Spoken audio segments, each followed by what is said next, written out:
Ladies and gentlemen, William Ruto, the President of the Republic of Kenya, yesterday reshuffled his cabinet. But why do you think he kicked Moses Kuria out of the trade docket? Was it because of the pressure from UDA party? Ruto, Mheshimiwa Rais, I want to tell you today from Kakamega, watu wenye umepatia kazi wamekuingiza kona mbaya sana. Mtu ambaye anaitwa Minister for Trade, mtu ambaye anaitwa Waziri wa Energy, na mtu ambaye anaitwa your economic advisors, lazima watuambie sisi wa Kenya, what did they mean? Lobabola bakulanga makure from government to government, then things are worse. You suck these people when you pay yamakura yikalushe hase. I was elected in this country of Kenya to serve the poor. I don't care whether the rich people find petrol expensive, but I care. President Ruto, suck these people, otherwise serikali yako sasa at a small functioning like this inaanza kukaa kama iko na sura mbaya. Kweli urongo. Or is it because the American government had a different idea about Moses Kuria? My visit here is very much about advancing and deepening, broadening the U.S.-Kenya relationship in economics, as well as the U.S. economic and trade relationship with East Africa. I did not meet with C.S. Kuria. In terms of why I did not meet with him, I would have to refer you to the Kenyan government. Final question?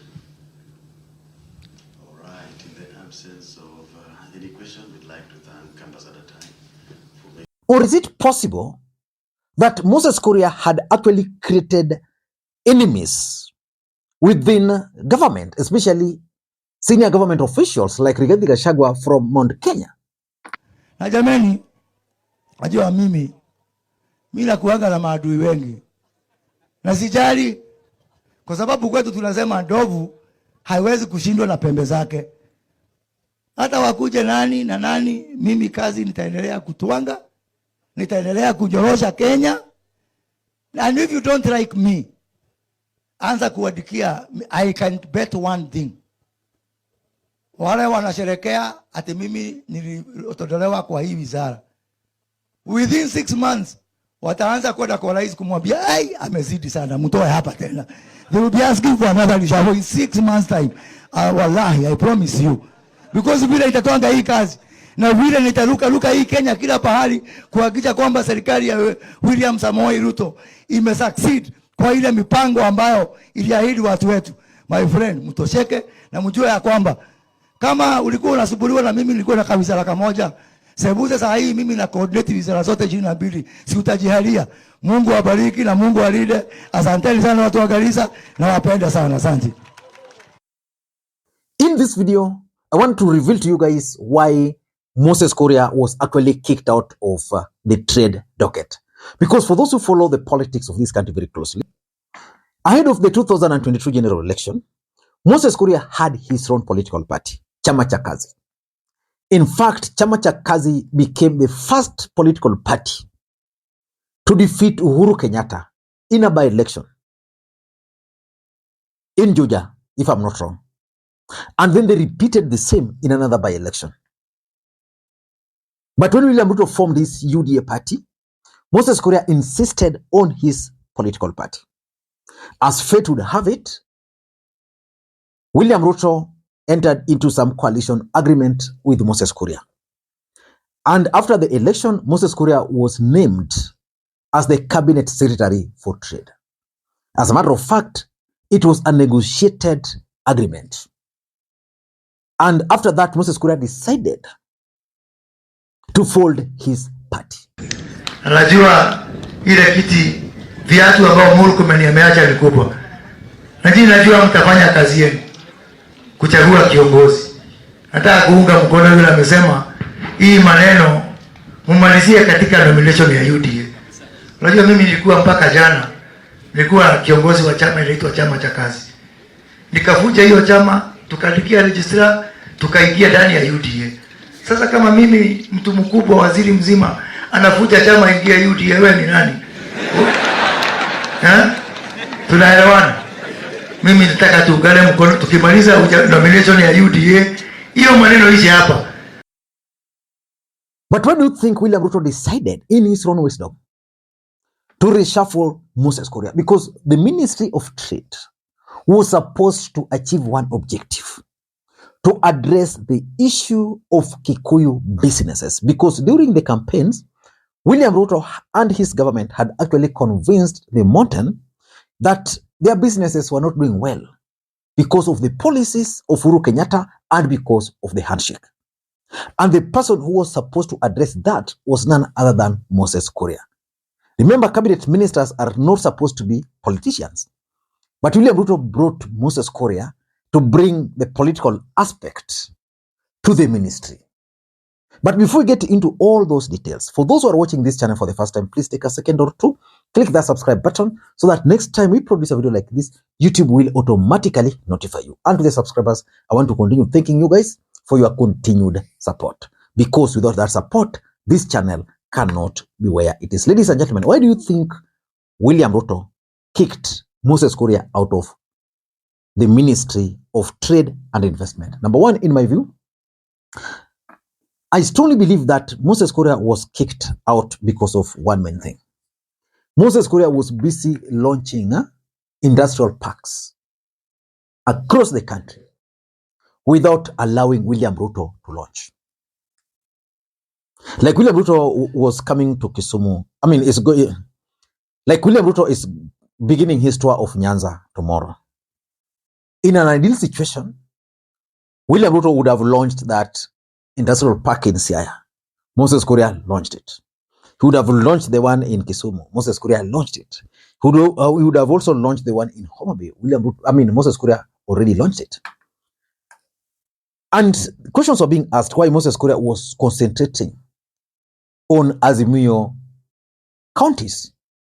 He was in Homa Bay. Moses Kuria was in Mombasa. Moses Kuria was in Machakos. Moses Kuria in Garissa.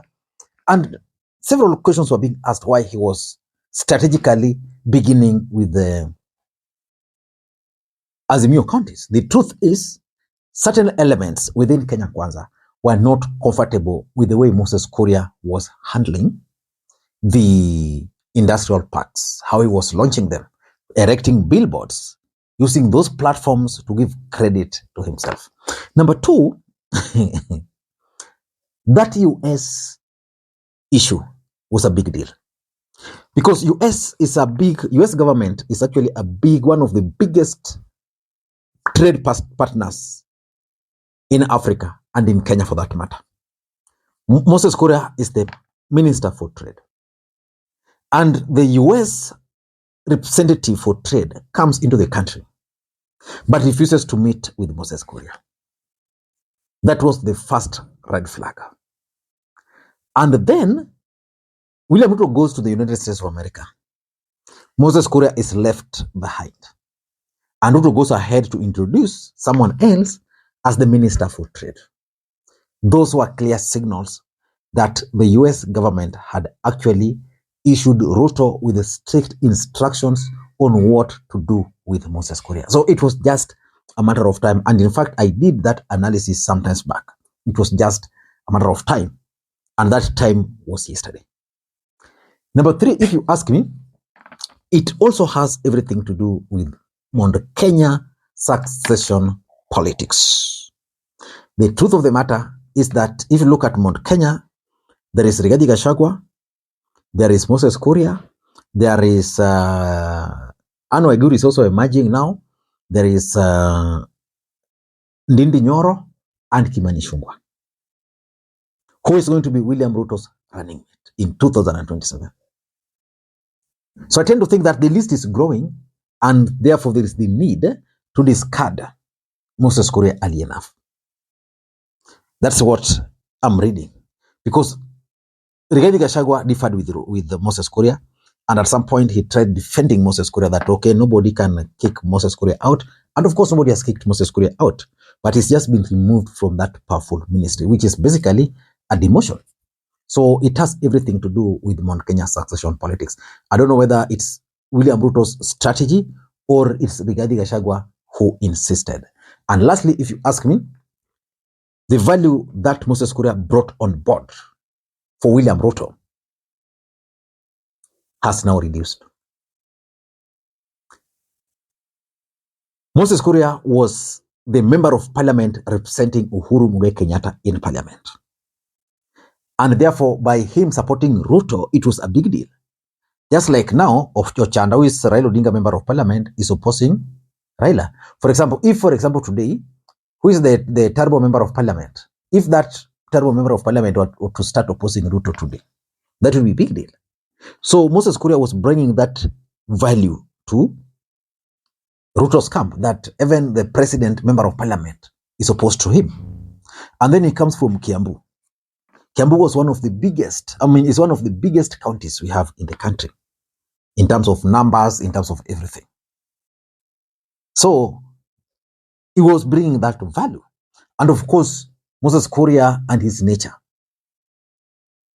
strategic politician, he was bringing all those. Because I'm 100% sure if Uhuru Kenyatta had retained Moses Kuria to his side, and let's say another member of parliament from his county on his side, I don't think William Ruto would have really succeeded in the mountain the way he did. So Moses Kuria brought those values. Those values are now not there.